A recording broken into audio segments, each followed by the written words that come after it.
Good evening, Mr. Joya, Board of Trustees, teachers, staff, friends, families, and my fellow graduates. As we look ahead to the future, I want you all to look back and reflect on your time at MBA and on your life. Consider the good, the bad, and the in-between, because every little memory helps to define who we are.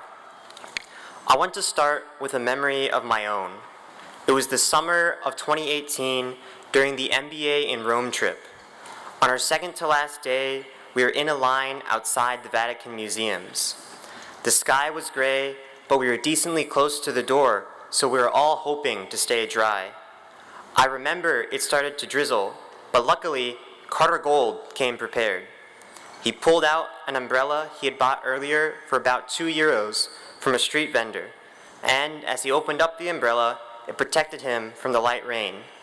This protection, however, did not last, as before our eyes the umbrella crumbled to pieces.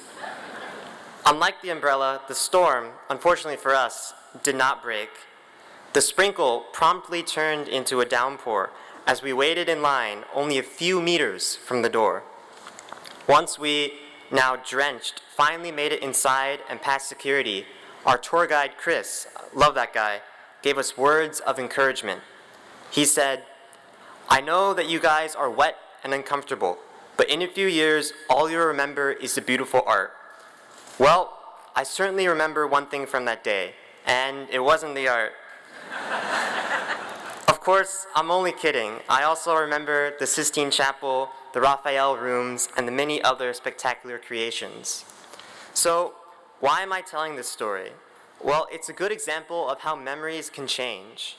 Because of how the brain works, whenever someone remembers an event, the details and even associated feelings slightly alter.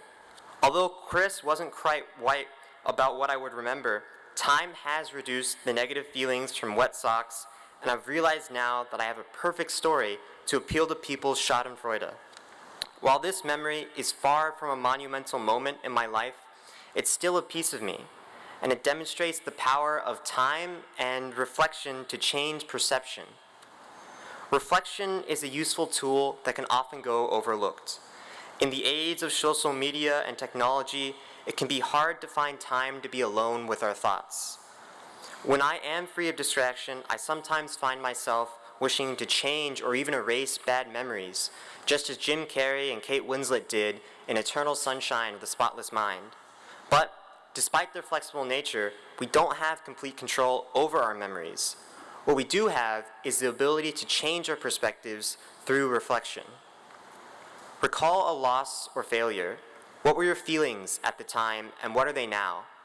One of mine happened in what seems like a different era, the first quarter of 7th grade. I was having a rough start in Mrs. Chen's math class, and after I took a quiz, I watched full of anxiety as Mrs. Chen graded each paper at the speed of light. Filled with terror, my eyes gazed upon her red pen-wielding hand, making motions with machine-like efficiency. But these rapid noises were the least of my fears, for they were the sounds of check marks being made. It was the pauses, the adjustment of glasses, that meant someone, in this case me, had made a mistake. Although I had felt bad about the quiz, I was not ready to see a big red 4.5 out of 10 at the top of my paper. Initially, I was reeling, but with time, I realized this bad grade was a wake-up call. Not to get more serious, but to relax. The concepts that I missed weren't too difficult that I could never understand them, but the stress from starting a new school, more rigorous than my last, had affected me. Now, when I look back, the memory is still a little painful, but it serves as a reminder to remain calm and have confidence in myself. Also, it taught me that one bad grade isn't the end of the world. These memories of defeat might always be unpleasant to remember, but they will stay with us nevertheless. So we should do our best to learn from them and give them a new purpose. For me, and I'm sure for you too, MBA has been full of defining memories. All the big and small experiences add together to make MBA a place that has changed my life. I'm grateful for every moment I've spent at MBA, such as Travis Swafford's obsession with Dr. Boyd's lamp, my confusion at the spontaneous chants of Gates's name, and even the crimes against humanity that are Mr. Kelly's English quizzes. How can I forget Dr. Hedmark's class whenever one of us had an aha moment after collectively struggling with a problem, or the time when we swung a stick at Dhruv Chandra's plastic ball in the quad? I cherish spending an entire class with Dr. Cirillo scrolling through a website that showed the sea creatures as you descend deeper and deeper into the ocean instead of reading the Somnium Scipionis. And I fondly remember hanging out in the band room during study halls with William Gu and Bill Oyang being less than productive, or staying up late to finish a project with Joshua Me. These memories conjure a range of emotions, and I know these memories will change with time, but I actually find that idea sweet. Even though memories are of the past, they can never grow old. During English class last year, one passage from Great Expectations stuck with me. Recalling his first visit to Sada's house, Pip reflects, "That was a memorable day for me, for it made great changes in me, but it is the same with any life. Imagine one selected day struck out of it, and think how different its course would have been.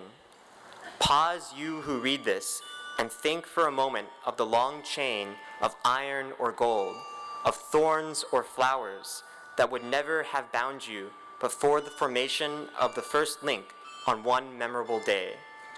In our lives, we have these days and moments that mark points where taking a different path would leave us unrecognizable. Perhaps for you, it was deciding to come to MBA, or the chance meeting of an influential person in your life. I wonder about what days I've yet to realize their importance and what memorable days lie ahead. Similar to Pip, we all have room to develop as we come to find our place in the world. Life, like memories, is mutable, and its path can be out of our control. But that doesn't mean we have to follow the course blindly. We can use reflection to learn from and to accept the past in preparation for the future.